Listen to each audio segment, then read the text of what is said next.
Welcome back to the Lester B. Pearson BOLD initiative. In this video, we'll take a closer look at how to give effective and efficient feedback to our students. We have two quick recommendations that will help you ensure that your feedback is as insightful and timely as possible. The first recommendation is to use rubrics and checklists. We've mentioned rubrics and checklists in previous videos because they are important and they really make a huge difference. And we'll get into that in just a moment. The second recommendation is to try out some flash feedback practices, and I'll tell you more about that in a moment as well. First things first, let's zero in on rubrics and checklists and why they are so important. They offer so many benefits, both for teachers and for students. For students, rubrics really help clarify your expectations. They help them get really useful feedback that tells them both about areas of strength as well as areas for improvement. And rubrics do help students think about their own learning journey and learning process and help them compare the work that they're doing with the standards that you have set out for them so that they can start understanding and developing a sense of what they can do to improve going forward. And then from the teacher perspective, of course, rubrics are absolutely essential for being able to give quick and insightful and consistent feedback to your students.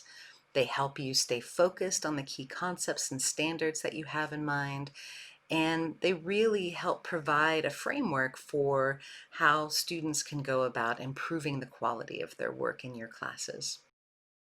So let's look at a couple different examples because there's so many different types of rubrics and checklists out there, and it's important that they fit the type of activity or assignment or assessment that you have in mind. This first example is a recording rubric that's used in Seesaw. In this example, it's used as a self-assessment tool to kind of help students get a better understanding of where they're already strong and where they need to grow. And in this example, they mark themselves either I can do it, I'm getting there, or I need some help.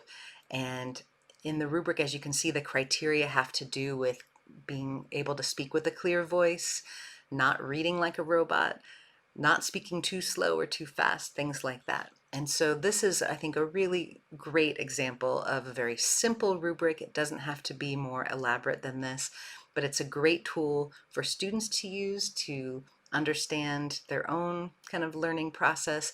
And it's also an equally great tool for teachers to then give feedback or to give students feedback about how they self-assessed. Here's a different example from Google Classroom. In this example, it's for an oral presentation, and you can set up so many different assignments in Google Classroom, and it also makes it very easy to add rubrics. You can create brand new rubrics on the fly.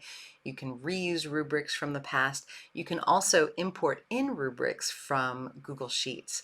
And this makes it so easy to share rubrics amongst your colleagues, and I highly recommend doing that. And once it's in Classroom, then students can see this and get a much better sense of what you're looking for, how their work will be evaluated. And then when it's time to evaluate their work, you really can just go through and mark on the rubric how they're doing. And it just makes giving them feedback in a timely and effective way so much easier to do than if you didn't have a rubric. Here's one more example to look at, which is just a very simple checklist version of a rubric. Again, in this case, you have a column for students to do a self-assessment or a self-check, as well as for the teacher to check and see if the criteria are met. And so as you can see, there's so many different ways you might approach using a rubric or a checklist. What's most important is that it fits what you want to do. And if your goal is to give students really quick feedback, then certainly using a very simple checklist or a simple rubric is a great way to go. It'll make your work easier to do, and it'll allow your flow to move along as efficiently as possible. Other recommendations I have in mind to put out there related to using rubrics and checklists are that you really shouldn't be recreating the wheel. You should definitely look for other existing rubrics and checklist examples that are out there and then adapt them to your purposes. And you might also find that colleagues already have rubrics that they're happy to share with you. Or you may find that it's time to create a new rubric, but why not collaborate with colleagues to do that together and then share them with others in your department. And then in addition to collaborating with colleagues, don't forget that your students make excellent collaborators also. I highly recommend inviting students to come up with criteria and to come up with examples of how they think their work, their activity, their assignment, their assessment should be evaluated. And you might be pleasantly surprised with what they come up with. And then once you have some rubrics in mind for an activity, an assignment, or an assessment, I definitely recommend practicing how to use that in your virtual class hub space, whether you're using Seesaw or Google Classroom. Let's look at the second recommendation, which is to try out some flash feedback practices. This idea comes from the Cult of Pedagogy, which is an amazing podcast that I definitely recommend. There was a particular episode that I found particularly inspiring, all about how to provide more meaningful feedback in less time, which is something I think all teachers aspire to. There were 3 key takeaways in this episode that I'd like to share with you. The first takeaway is about giving targeted responses. And this is basically when you as a teacher identify only 1 or 2 criteria that you're going to provide feedback on at a time.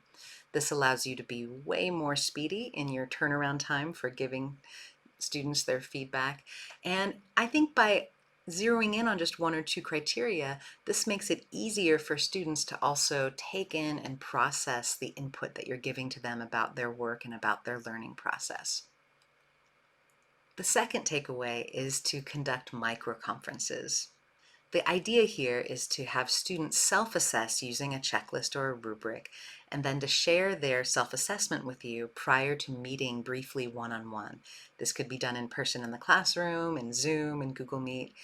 But the idea is to check in on how they rated themselves, let them know if you agree, let them know if you have additional insights to share with them, and then you can move on to connecting with the next student. But these one-on-one check-ins are incredibly valuable opportunities for students to get some input from you and to get clarity on what is going well and what areas they have to improve on. The third takeaway is about wise interventions or connections. The idea here is that yes, you're using a checklist or a rubric to provide feedback, which is helpful, but in addition to that, any personalized comments or encouragements that you can include in that will really go a long way in inspiring students to keep a growth mindset and for them to stay invested in making progress in their learning journey, which is so important. So hopefully this video has given you some good food for thought. Please do check out the quick links. There are many other resources available for you. Check out the rubrics and checklist examples that we have. Find the link to listen to the Cult of Pedagogy podcast all on flash feedback. And please do let us know if there are other effective and efficient feedback practices out there that we can include in the quick links and include in this series.